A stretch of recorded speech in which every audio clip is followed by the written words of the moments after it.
हाँ जी बच्चों, स्वागत है, वेलकम है आप सभी का आपके अपने इस चैनल एसआरजे मैथमेटिक्स पर। दोस्तों, क्लास आपको अच्छी लगे तो इसको शेयर करना ना भूले और वीडियो को स्किप ना करें, एक बार क्लास को पूरी जरूर देखें। ठीक है बच्चों, तो अपन बात करते हैं हमने कक्षा जो 10 है उसके प्रश्नावली 3.3 के तीसरे के तीसरे प्रश्न की। सवाल आपके सामने लिखा हुआ है कुछ इस प्रकार से, जो कि अपन ने एक बार इसको रीड कर लेते हैं। दो अंकों की संख्या के अंकों का योग 9 है और संख्या का 9 गुना संख्या के अंकों को पलटने पर बनी संख्या का 2 गुना है, तो वह संख्या ज्ञात कीजिए। बड़ा ही आसान सवाल है, आपको थोड़ा सा ध्यान से समझना है, इसको देखिएगा ध्यान से। सबसे पहले तो प्रश्न ने कहा कि दो अंकों की संख्या, तो अपन मान लेते हैं कि माना कि दो अंकों की संख्या बराबर क्या मानोगे बच्चों? X Y. दो अंकों की संख्या मतलब दो अंक होने चाहिए साथ में, तो दो अंकों की संख्या क्या मान ली अपन ने? एक्स और वाई मान ली, एक्स वाई साथ में पुराना।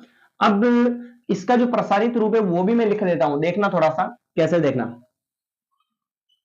एक्स वाई का जो प्रसार आएगा ना वो कैसे आएगा, मैं डायरेक्ट लिख दूंगा ना।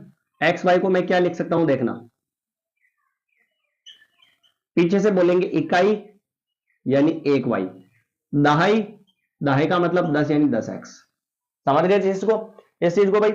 इकाई नंबर पे यानी 1 वाई, दहाई नंबर पे यानी 10 एक्स, और बीच में क्या आ जाएगा? प्लस। अगर वही मैं इनको उल्टा करके लिखूं, यानी वाई को पहले लिख दूं एक्स को पीछे लिख दूं, तो इकाई नंबर पे क्या आएगा? एक्स यानी 1 एक्स और बीच में प्लस, और दहाई यानी कि क्या होगा? 10 वाई। आ गया समझ में? ये थोड़ा सा प्रसारित रूप जो है आपको आना चाहिए, क्योंकि सवाल के अंदर काम आने वाला, कैसे यूज करेंगे कैसा लगेगा वो आप समझिएगा ध्यान से। इकाई नंबर पे यानी 1 था तो 1 वाई हो गया, दहाई नंबर पे यानी 10 तो 10 एक्स हो गया, इकाई नंबर पे एक्स यानी 1 एक्स और दहाई नंबर यानी कि 10 वाई हो जाएगा। अब यहां पर यूज कैसे होगा देखना आप। पहले तो प्रश्न ने कहा कि दो अंकों की जो संख्या है उसके अंकों का योग 9 है। 9 है तो देखना अंकों का योग, यानी कि प्रश्नानुसार अंकों का योग 9, यानी कि अंक कौन कौन से? एक्स और वाई, दोनों ही अंकों को जोड़ने पर दोनों ही अंकों का योग कितना है? 9। समीकरण 1 बन गया। बड़ा ही आसान है। ठीक है, अब आगे बढ़ते हैं। इस संख्या का 9 गुना संख्या के अंकों को पलटने पर बनी संख्या का 2 गुना है। इस संख्या का 9 गुना, यानी किसका 9 गुना? एक्स वाई जो संख्या है ना उसका 9 गुना। इस संख्या का यानी एक्स वाई जो संख्या मानी ना अपन ने उसका कितने गुना? 9 गुना। अंकों को पलटने पर बनी संख्या का, अंकों को पलटने पर यानी अंकों को पलट देंगे तो वाई कहां आ जाएगा? आगे, और एक्स कहां चला जाएगा? पीछे। का कितने गुना है बच्चों? 2 गुना है, और बीच में क्या लगा दिया? बराबर। आया समझ में? जो संख्या मानी अपन ने उसका तो 9 गुना, अंकों को पलटने पर बनी संख्या का कितने गुना है? 2 गुना, और बीच में क्या लगा दिया? बराबर लगा दिया। अब देखना एक्स वाई का मतलब क्या बताया मैंने? प्रसारित रूप। कोष्टक में लिख देते हैं 1 वाई प्लस 10 एक्स, कोष्टक बंद, इंटू 9 का 9 बराबर वाई एक्स का मतलब क्या होगा बच्चों?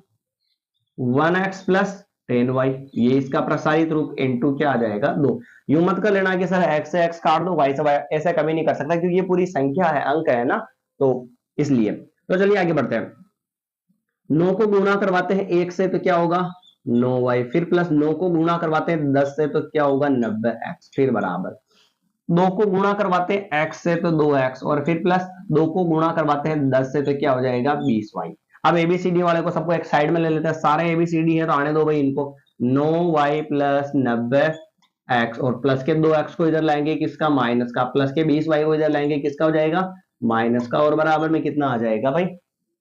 0 बच जाएगा ना, कोई दिक्कत थोड़ा है क्या? चलिए आगे बढ़ते हैं, प्रॉब्लम नहीं होनी चाहिए है ना।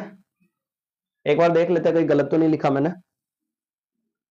9 गुना संख्या का उपलब्ध संख्या का 2 गुना है, 9 गुना और 2 गुना, चलिए जो भी होगा जो देखा जाएगा आगे।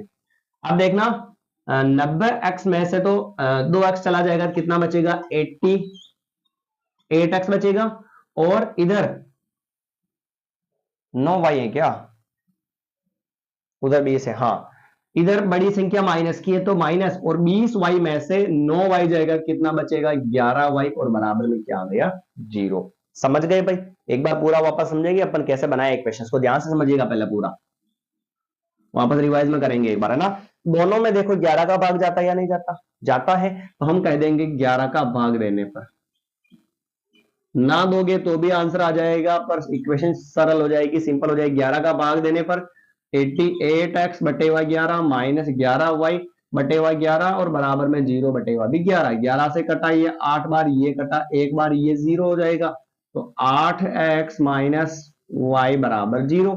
समीकरण नंबर क्या हो गई बच्चों, ये 2 हो गई। अब लेते हैं अपन इक्वेशन नंबर फर्स्ट और सेकंड, देखना कैसे जी। समीकरण 1 व 2 से सर इनको चेंज नहीं करेंगे, गुणा नहीं करवाएंगे, बिल्कुल नहीं करवाएंगे। देखना क्योंकि x प्लस वाई बराबर 9 और इधर लिखा मैंने 8x माइनस वाई बराबर 0। ध्यान से समझो आप कि देखो ये गुणा सेम नहीं है दोनों का, फिर भी इधर देखो y और y सेम है या नहीं है, और जब y और y सेम है वो चिन्ह भी चेंज नहीं करना है। क्यों नहीं करना है, क्योंकि इधर प्लस का y है और इधर माइनस का y है, तो ये वैसे ही कट रहा नहीं कट रहा भाई, प्लस का y और माइनस का y कट जाएगा, तो 8x और क्या बचेगा, x बचेगा, x प्लस 8x और बराबर में क्या आएगा 9 प्लस 0।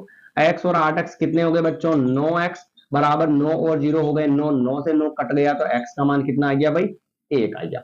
आ गया समझ में। एक बार वापस यहां तक रिपीट करते हैं, फिर थोड़ा सा मिटा के मैं y का मान निकाल लेता हूं, देखना, या ये रख दूं ना, चलो कोई बात नहीं। माना कि दो अंकों की संख्या मान ली अपन ने एक्स वाई, ठीक है।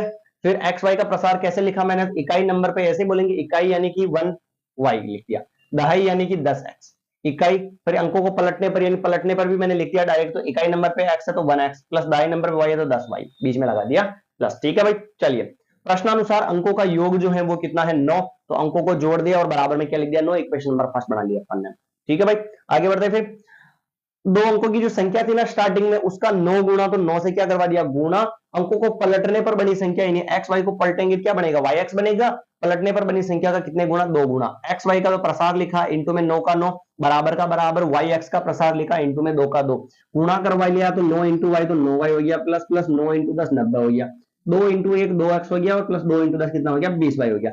एबीसीडी वाले को सबको एक साइड में ले लिया तो बराबर में कुछ नहीं बचा 0।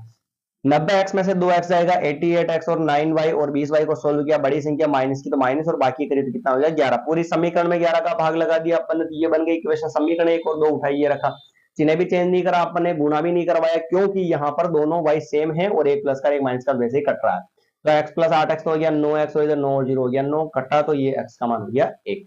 x का मान 1 आ गया बच्चों। अब अपन किसका मान निकाल सकते हैं, यहाँ पर y का मान निकाल सकते हैं, तो देखिएगा ध्यान से, समीकरण 1 से,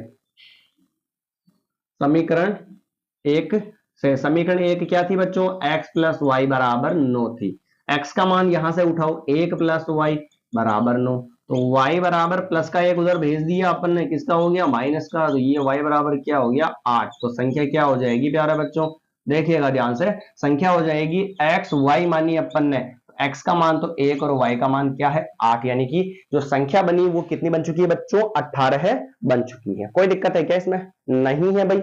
ये था अपना तीसरे का तीसरा सवाल, ठीक है भाई। चलिए एक कोशिश और करते हैं और अपन इसी क्लास के अंदर जो है इसका अगला जो सवाल है उसको भी फिनिश कर देते हैं। अगला प्रश्न क्या है समझिएगा ध्यान से,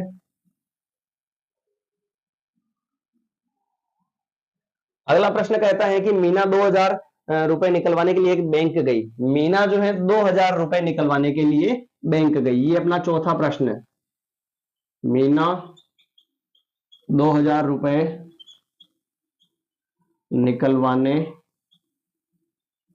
के लिए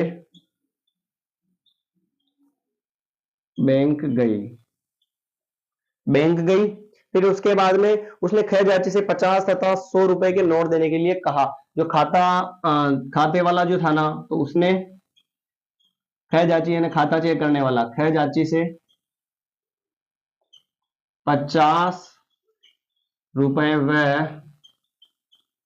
100 रुपए, आप भी बुक में एक बार अपना प्रश्न पढ़ लीजिए, 100 रुपए के नोट देने के लिए कहा, नोट देने के लिए कहा। मीना ने कुल 25 नोट प्राप्त किए। मीना जो है उसने, मीना ने कुल 25 नोट प्राप्त किए। मीना ने कुल 25 नोट प्राप्त किए, ज्ञात कीजिए कि उसने 50 और 100 के नोट कितने कितने प्राप्त किए। ज्ञात कीजिए, ज्ञात कीजिए कि उसने 50 रुपये व 100 रुपए के कितने कितने नोट प्राप्त किए। समझिएगा बच्चों, सवाल अच्छा है और मजेदार है, नोटों की बात हो रही है और हरियाली तो चाहिए चाहिए सभी को, ये चीज किसको नहीं चाहिए भाई। सवाल अपने सामने लिखा हुआ है कि नोट जो है उसके अंदर 50 और 100 रुपए के थे और कुल रुपए थे 2000। तो हम ऐसे लिखेंगे, देखना आंसर में माना कि 50 रुपए के नोटों की संख्या, क्या मान लेंगे, x, और 100 रुपये के नोटों की संख्या बराबर क्या मान लेंगे मित्रों, y। माना कि 50 रुपए के नोटों की संख्या x है और 100 रुपए के नोटों की संख्या क्या मान ली, y मान ली। और यहां पर देखो मीना ने कुल 25 नोट प्राप्त किए। कुल नोट कितने हैं, 25। तो जरा सोचो, 50 रुपए के नोट और 100 रुपए के नोटों दोनों को मैं क्या करूं, जोड़ दूं। दोनों को मैं क्या करूं बच्चों, जोड़ दूं। तो क्या आ जाएंगे हमारे पास, कुल नोट जो है 25 वो आ जाएंगे। इक्वेशन नंबर क्या हो चुकी है, फर्स्ट। इज दैट क्लियर ये मामला, कोई दिक्कत नहीं है भाई, ठीक है। कुल नोट हो गए 25, एक्स और वाई दोनों नोटों को जोड़ा अपन ने। तो फिर प्रश्न आगे एक इक्वेशन और बनानी पड़ेगी। तो देखो खैर जैसे से 50 रुपए के नोट और 100 रुपए के नोट की बात हो रही है। 50 रुपए के नोटों की संख्या कितनी है, एक्स है। तो अगर मैं 50 को एक्स से गुणा करवाऊं तो इसके रुपए आ जाएंगे, और अगर मैं 100 को वाई से गुणा करवाऊं तो 100 वाले के क्या आ जाएंगे, रुपए। और दोनों को जोड़ूंगा तो कुल रुपए जो है हमारे पास वो कितने हैं, 2000 रुपये हैं। तो ये हो चुकी है बच्चों हमारी इक्वेशन नंबर सेकंड। क्या यहां तक किसी को कोई दिक्कत है, चलो इसको थोड़ा सा सिंपल कर लेवे। सिंपल कर लेवे का मतलब क्या हुआ सर, तो देखिए यहां पर पूरी इक्वेशन में 50 का भाग जा रहा है तो लगा देवे। ये तो आ गया ना समझ में, नोटों की संख्या x है तो उसको 50 रुपए के नोट 50 से गुणा करवाएंगे, इसके कुल पैसे आ जाएंगे। और y को 100 से गुणा, 100 वाले के कुल पैसे आ जाएंगे। और दोनों को जोड़ेंगे तो कुल पैसे कितने थे हमारे पास में, 2000 रुपए थे। अपन क्या करते हैं, इसमें 50 का भाग दे देते, देखना 50 का भाग, देखना 50x बटेवा में 50, फिर प्लस 100y और बटेवा में 50 बराबर में 2000 और बटेवा में 50। ठीक है भाई, 50 से 50 कट गया, 0 से 0 कट गया, 5 से काटा 2 बार, 0 से 0 कट गया, 5 से काटा इसको अपन ने 4 बार और 0। तो ये हो गया बच्चों x प्लस 2y और इधर हो गया 200, नहीं 200 नहीं 40। इक्वेशन नंबर क्या हो चुकी है बच्चों, सेकंड हो चुकी है। कोई दिक्कत है क्या यहाँ पर, नहीं है भाई। समीकरण 1 भी बन चुकी है, समीकरण 2 भी बन चुकी है। अब उठाते हैं समीकरण 1 और 2 एक साथ। समीकरण 1 व 2 से हम लगा तो विलोपन विधि रहे हैं, पर यहां पर इधर से उधर गुणा नहीं करवाएंगे बच्चों, क्योंकि यहां पर भी x अकेला है और इधर भी x क्या है, अकेला है। यानी कि x प्लस y बराबर 25 पहली इक्वेशन लिखी, और दूसरी y लिखी मैंने x प्लस 2y और बराबर क्या लिख दिया, 40। ठीक है भाई, दोनों इक्वेशन को मैंने पास में लिख दिया, जहां पर ये भी x है और ये भी x है। तो गुणा करवाने की क्या जरूरत है, गुणा तो तब करवाते हैं जब उनके गुणांक क्या होता है, सेम नहीं होते तब। ठीक है भाई, चलिए चिन्ह चेंज करते हैं, माइनस, और यहां पर भी माइनस और यहां पर भी माइनस। ये तो x कट गया, y और माइनस का कितना बचेगा, 2y और बराबर में 25 माइनस के 40। 2y में से कुछ नहीं है मतलब 1y जाएगा, क्या बचेगा 1y, और 1 लिखना जरूरी नहीं है। बड़ी संख्या 2 है उसके पहले माइनस है तो माइनस, इधर भी बड़ी संख्या माइनस की है तो माइनस, और 40 में से 25 जाएगा तो कितना बचेगा भाई, 15। माइनस से माइनस कट गया सर, तो y बराबर कितना आ गया हमारे पास, 15 है आ चुका है। लीजिए एक बार इसको वापस समझ लेते हैं। माना कि 50 रुपए के नोटों की संख्या अपन ने मान ली x, और 100 रुपए के नोटों की संख्या क्या मान ली अपन ने, y मान ली। इसके बाद में प्रश्नानुसार के भाई कुल नोटों को जोड़ेंगे तो 25 नोट है बराबर में आ जाएंगे। फिर 50 को गुणा करवाए x से और 100 को गुणा कराए y से, और सारे पैसों को जोड़ेंगे तो कुल पैसे 2000 थे वो आ जाएंगे। दो पूरी समीकरण में 50 का भाग जा रहा था तो अपन ने 50 का भाग लगा दिया, कटने के बाद ये आया। समीकरण 1 और 2 उठाए और दोनों को पास में लिखा तो देखा कि सर x x दोनों सेम है तो गुणा करवाने की जरूरत है ही नहीं, और गुणा करवाने की जरूरत नहीं है तो चिन्ह चेंज कर दो और मामला खत्म। तो चिन्ह चेंज किया अपन ने तो माइनस माइनस माइनस ये तो कट गया, y माइनस 2y बच गया, इधर 25 माइनस 40 बच गया, बड़ी संख्या माइनस की माइनस 40 में से 25 गया 15, 2y में से 1y गया तो y 1 लिखना जरूरी नहीं है, और बड़ी संख्या माइनस से माइनस कट गया तो y का मान कितना आ गया बच्चों, यहाँ पर 15 हमारे पास आ चुका है। ठीक है भाई, ये y का मान आ गया। अब हमें निकालना x का वैल्यू, तो यहां पर पता कर लेते हैं x की वैल्यू। समीकरण 1 से पता कर लो भाई, समीकरण 1 से कैसे पता करेंगे, तो x प्लस वाई बराबर 25 अपनी इक्वेशन थी, वहां पर y का मान रख दे हुए, x प्लस वाई का मान क्या है बच्चों 15 है और बराबर में 25, तो x बराबर 25 माइनस 15 है, तो ये आ जाएगा x बराबर कितना हो जाएगा भाई, यहां पर 10 हो जाएगा। ये लीजिए भाई, आ चुका अपना आंसर। किसी को कोई दिक्कत नहीं होनी चाहिए, आपको कहीं पर भी कोई डाउट उपलब्ध होता है, दिक्कत होती है तो आपसे रिक्वेस्ट है कि एक बार उस क्लास को वापस जो है पूरा देखकर, फिर भी दिक्कत होती है आप कमेंट कर दें कि आपको कहां पर कोई त्रुटि उत्पन्न हो रही है। ठीक है भाई, चलिए एक लास्ट वाला जो सवाल है अपन इसी क्लास में फिनिश करने का प्रयास करते हैं। सवाल जो है एक बार आप अपनी बुक्स के अंदर उसको पढ़ लीजिएगा और समझ लीजिएगा, फिर आगे मैं बात करूं। 5वां प्रश्न है बच्चों, दूसरे सवाल का 5वां प्रश्न है। ये अपना जो सवाल है आज की प्रश्नावली के अंदर लास्ट सवाल है इस प्रश्नावली का, फिर अपन नई प्रश्नावली पढ़ना स्टार्ट करने वाले हैं अगली क्लास में। किराए पर पुस्तकें देने वाली किसी पुस्तकालय के प्रथम दिनों का नियत किराया जो है, नियत किराया है, उसके बाद प्रत्येक अतिरिक्त दिन का किराया अलग है। स्टार्टिंग में जो है एक पुस्तकालय है उसके अंदर अपन कोई बुक्स रखते हैं तो फिक्स है किराया कि इतना तो लगेगा, और फिर दिन के हिसाब से किराया लगेगा। प्रश्न एक बार अपनी बुक्स के अंदर अंदर पढ़ लीजिएगा, ठीक है ना, क्योंकि सवाल काफी लंबा तो लिखूंगा तो समय लगेगा और फिर समय इतना है नहीं। एक बार पढ़ के सुना देता हूं मैं। एक किराए पर पुस्तक देने वाले किसी पुस्तकालय का प्रथम 3 दिनों का नियत किराया जो है फिक्स है भाई। तो यहां पर जैसे मैं लिखूं 5वां सवाल अपना ना, माना कि नियत किराया, नियत प्रथम 3 दिनों का है ना, प्रथम 3 दिनों का नियत किराया बराबर क्या मान लेंगे x, और फिर हर प्रतिदिन का किराया वापस अलग लगेगा, यानी अतिरिक्त दिन का किराया बराबर क्या मान लिया बच्चों अपन ने, y मान लिया। स्टार्टिंग में जो है प्रथम 3 दिनों का नियत किराया तो मान लिया x, और अतिरिक्त अन्य जो दिन है उसका प्रत्येक दिन का किराया क्या लगेगा, y लगेगा। तो प्रश्न कह रहा है कि स्टार्टिंग में उसने जो पुस्तक रखी ना बच्चों 7 दिनों के लिए, सरिता जो एक लड़की है उसने 7 दिनों के लिए पुस्तक रखने पर 27 रुपए दिए। देखना ध्यान से, 7 दिनों के लिए कितने रुपए दिए, 27। समझना ध्यान से आप, प्रथम 3 दिनों का किराया, प्रथम 3 दिनों का किराया तो क्या है, प्रश्नानुसार लिखूं मैं यहां पर, प्रश्नानुसार प्रथम 3 दिनों का किराया तो है x। टोटल कितने दिन है बच्चों, 7 दिन है, उसमें से 3 दिनों का किराया तो कितना है, फिक्स है कि x है। फिर बचे कितने दिन बच्चों, 4 दिन बचे, उनमें से प्रत्येक दिन का किराया कितना है y, तो 4 दिनों का किराया कितना होगा बच्चों 4y, और कुल दोनों को जोड़ूंगा तो कितने रुपए दिए उसने, 27 रुपए दिए, तो बराबर में आ जाएगा 27। समीकरण नंबर 1 कैसे बच्चों, तो 3 दिनों का किराया तो x है, तो उसके बाद में 7 दिनों में से 3 निकाले तो कितने दिन बच गए, 4 दिन। 4 दिन में से हर दिन का किराया अलग अलग है, फिक्स है, हर दिन का किराया क्या है y, तो 4 दिन का किराया क्या होगा 4y, क्योंकि एक दिन का किराया 1y, 2 दिन का 2y, 3y का 3y, और 4 दिन का 4y, और 3 दिनों का किराया फिक्स है x।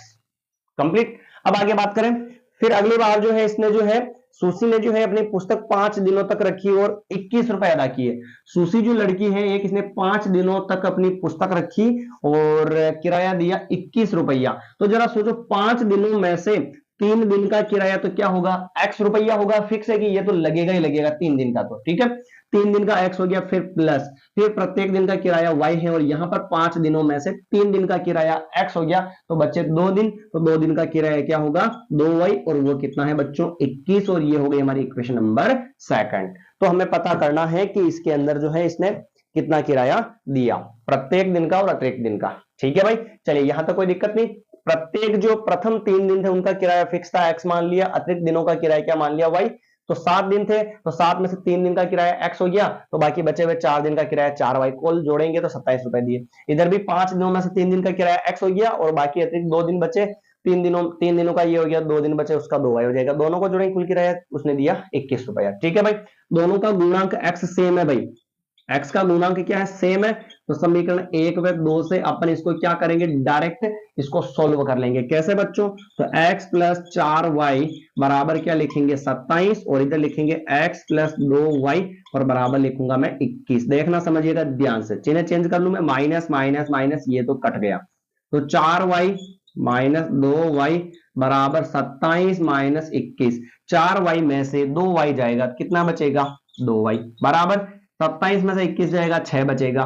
तो देखिएगा समझिएगा ध्यान से, इंटू वाले 2 को मैं कहां भेज दूं, बटेवा में, तो 6/2 भाग लगाएंगे तो 3 आएगा, तो y का मान कितना हो गया भाई 3 हो गया। यानी y की जो वैल्यू है, यानी प्रत्येक अतिरिक्त दिन का जो किराया था वो कितने रुपया ले रहा था, 3 रुपया ले रहा था लाइब्रेरी वाला। चलिए समीकरण 1 में रखे मान, समीकरण 1 से x plus 4y, x plus 4 into Y, और y की वैल्यू कितनी है 3 बराबर 27, ये हो गया x प्लस 4 इंटू 3 हो गए 12 बराबर 27। तो x की वैल्यू निकालनी है, तो 27 और प्लस के 12 को उधर भेज दूं तो माइनस में, तो x बराबर कितना हो गया भाई ये 15। यानी 3 अतिरिक्त दिनों का जो, सॉरी 3 जो प्रथम 3 दिन है उनका नियत किराया जो कितना रुपया था, 15 रुपया था। ठीक है बच्चों, तो अपनी जो ये जो प्रश्नावली है 3.3 जो है बिल्कुल एकदम कंप्लीट हो चुकी है अच्छे से। अगर आप नए हैं चैनल पर तो आपको पुरानी एक्सरसाइज पढ़नी है, अच्छा समझनी है, तो आप हमारे इस चैनल एसआर मैथमेटिक्स पर जाए और प्लेलिस्ट के ऑप्शन पर ओके करें, और उसके अंदर आपको जो है अपने क्लास के हिसाब से आपको जो है चैप्टर्स देखने को मिल जाएंगे। 3 प्रश्नावलियां जो है अपने क्लास 10th की हो चुकी है कंप्लीट, और अगली क्लास के अंदर पढ़ेंगे अपन बच्चों द्विघात समीकरण प्रश्नावली नंबर 4। मिलते हैं नई क्लास के अंदर, धन्यवाद मित्रों। और हाँ, आपको अगर क्लास अच्छी लगी है और आपने पूरी देखी है तो आप इस क्लास को शेयर करना ना भूलें, जितने भी आपके साथीगण जो भी मित्रगण हैं उन सभी को शेयर कर देवे। मिलते हैं नई क्लास में, सीताराम।